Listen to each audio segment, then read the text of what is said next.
It has been an unstoppable almost 33 years for Kevin Melvin II. Kevin grew up wanting to fit in, be included with friends and family, but always felt unaccepted. Kevin says he realizes now that he was born to lead, not to follow. His parents divorced when he was 9 years old, and he faced challenges with that, causing him to grow up quickly, too early in his eyes.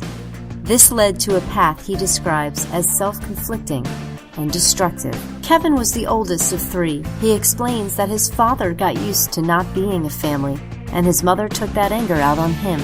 He felt as though his younger siblings treated him with disrespect because he was not able to discipline them, or maybe fix the problems. Kevin grew up into adolescence and adulthood, feeling isolated. He formed alliances with other kids who didn't fit in, the misfits. He loved sports, but felt even though he had some natural skill and talent, he was never accepted in that endeavor either. He decided to make a change and head from his childhood in Virginia down to Miami, Florida. There, Kevin learned so much about success, dreams, fame, and survival on the streets. He eventually headed back to Virginia, but remained a one-man mission. However, it was then he began to realize he actually had impacted the lives of others through his can't kick me down or hold me back attitude. Kevin worked moving from job to job, hustle to street hustle, family to family, girlfriend to girlfriend, and gang to gang. He was searching anywhere possible for what he defines as a crew. CREW, Cipher of Revolutionary and Evolutionary Warriors, and CREW, celebrating and rooting for everybody winning. Crew. It was love and acceptance for which he longed, but believes now that he wasn't meant to discover it without trials. Not finding his unconditional acceptance from anywhere or anyone, his anger continued to grow. He drank, he smoked. He says he was wasting his life away, feeling no worth on earth. Kevin felt he was destined for what he called quicksand success, no matter how hard he worked, who he helped, or how many sacrifices he made.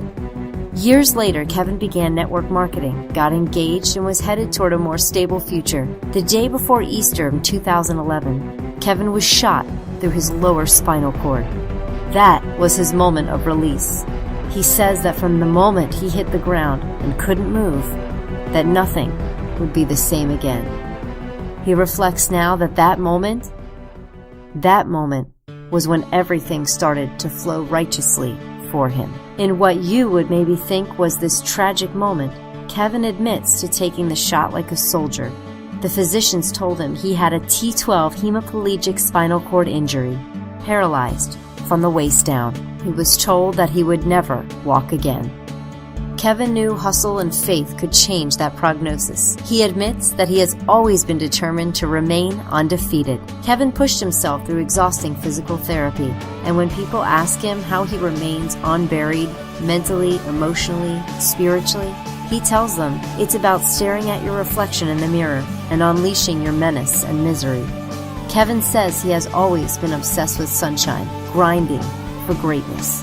Kevin realizes that his struggles and his purpose are one to inspire everyone to win towards their empires. He wants to help motivate the miserable, show the injured and sickly that they do not have to settle for misery, but can claim victory.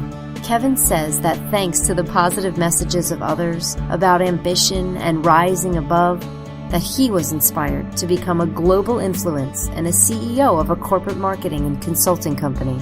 He explains that he will lead and leave a legacy of leaders who want everybody to do the duplicate of their beliefs for their families, their friends, and affiliates.